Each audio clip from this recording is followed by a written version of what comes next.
c'est un face à face. C'est du face à face clash. Désigné pour mourir, je te laisserai pas la place. C'est un face à face, c'est du face à face clash. Seul le meilleur des deux restera sur la place.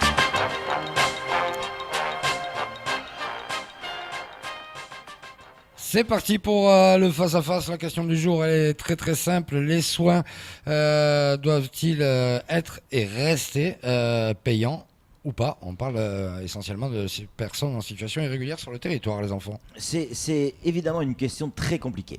On est sur Coésie, on va évidemment aborder, parce qu'il n'y a pas de sujet tabou, mais les réponses qu'on va pouvoir donner nécessitent beaucoup de prudence. Moi, de mon côté, je suis, pour être d'abord très très clair, favorable aux soins gratuits. On est, gratuits avec le système Sécu, etc., etc. On est en France ou on ne l'est pas. On ne peut pas d'un côté demander les droits, d'accord, et quand cela ne nous arrange pas, ne pas les prendre. Les soins, on est en France, les soins doivent être gratuits. Pour tous, y compris pour les femmes qui viennent accoucher. Pour les êtres humains. Pour tous les êtres humains. Oui, parce que pour les animaux, on s'en fout un peu, pour l'instant, quand même, en ce qui me concerne. Je donne la priorité aux êtres humains. Mais pour moi, c'est un faux débat. Pour moi, c'est un faux débat parce qu'on va s'intéresser à un morceau du problème. C'est-à-dire, faut-il faire la gratuité ou pas? Non, il faut juste appliquer les lois, appliquer les règles. Déjà, si les gens ne peuvent pas rentrer sur notre territoire parce qu'ils sont en situation régulière et qu'on fait le boulot correctement, je ne parle pas de nos pafistes qui font ce qu'ils peuvent avec les moyens qu'ils ont. Quand je dis le boulot, c'est les décisions politiques qui s'imposent en termes d'application de nos lois, c'est-à-dire la protection de nos 374 km de frontières. Si on applique clairement les missions régaliennes de l'État, vous allez voir qu'on n'a même pas cette question à se poser. C'est là où on se plante, c'est qu'on se pose cette question, pourquoi? Pour cacher, c'est l'arbre qui cache la forêt? Pour cacher le problème qu'on n'est pas foutu d'empêcher ces pauvres gens. Ils sont dans la misère, ils viennent accoucher. Vous donnez, nom d'une pipe, vous donnez le choix à des gens, et ça c'est sur toute la planète, vous avez des soins gratuits ou des soins payants. Qu'est-ce que vous choisissez? Évidemment qu'ils vont choisir les soins gratuits. Et nous, c'est ce qu'on a fait ici à Mayotte, ils sont gratuits parce qu'on est en France. Donc c'est pas cette question qu'il faut se poser. C'est la question qu'il faut se poser, à mon avis. La question qu'il faut se poser, c'est est-ce qu'on est toujours capable d'assurer la protection de nos frontières? C'est ça. Alors, je ne vais pas vous contredire, je suis entièrement d'accord avec vous. Mais en attendant, là on est dans la flagrance. On est vraiment dans la flagrance. Les chiffres parlent d'eux-mêmes. Depuis 2015 et l'ouverture de la gratuité, c'est l'explosion des naissances. Donc il faut se poser la question de ce changement, de cette bascule. En effet, sincèrement, ce serait être un fasciste de dire qu'il faut absolument réinstaurer le verrou financier pour des enfants, pour des femmes enceintes. Mais l'hypocrisie, elle est quand même merveilleuse. Les adultes ont droit de crever alors parce qu'eux, ils n'ont pas accès aux soins gratuits. C'est-à-dire que les étrangers en situation irrégulière, qu'ils soient femmes ou hommes adultes, n'ont pas le droit aux soins. Donc l'hypocrisie, elle est globale. On parle des enfants, mais on parle de l'être humain en règle générale. Eux, ils doivent payer. Ils ont accès à l'heure actuelle, les adultes. En payant. S'ils sont assurés sociaux, s'ils sont affiliés, mais s'ils sont en situation irrégulière, il n'y a pas l'aide médicale d'État à Mayotte. Et ça aussi, c'est le droit commun des lois, des règles de notre fonctionnement. Le docteur Martial, je suis désolé, le docteur Martial Henry, depuis des années, des décennies, il exige, il demande, il hurle pour qu'on mette en place l'aide médicale d'État, c'est-à-dire le droit français.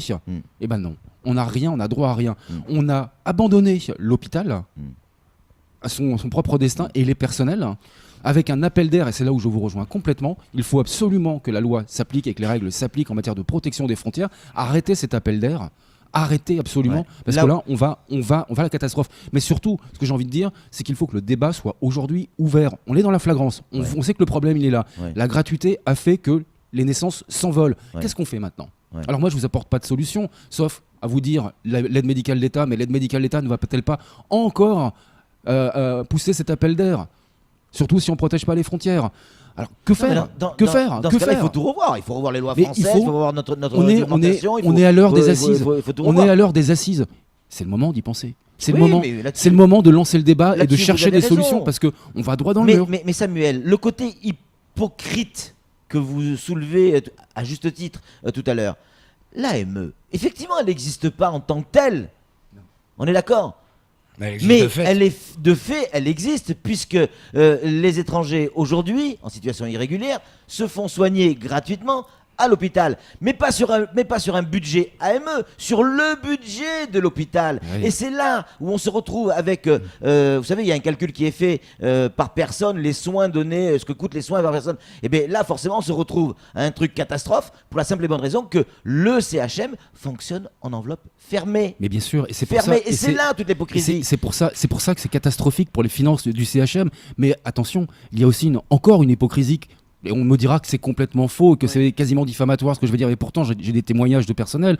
Par exemple, les étrangers en situation irrégulière qui sont sous dialyse, c'est-à-dire diabétiques. On doit les prendre en charge, mais ça coûte trop cher.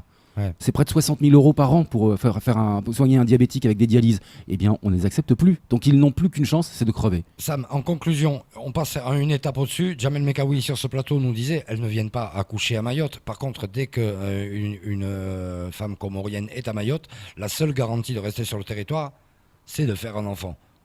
Oui, alors c'est pas tout à fait ce qu'il a dit.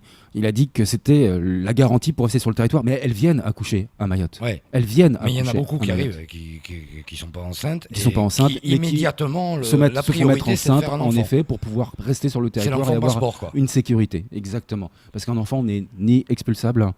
C'est pas un étranger. Ouais. Bon. Mais en effet, là encore une fois, je le dis et je le répète, on est à la veille des assises pour l'outre-mer et pour Mayotte. Le sujet doit s'inviter. On est dans la flagrance. On cherchait des explications pourquoi ça explose. C'est la gratuité. La gratuité, donc, qu'est-ce que l'on fait avec ça?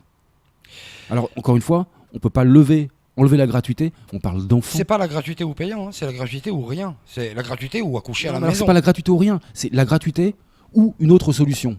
Ouais.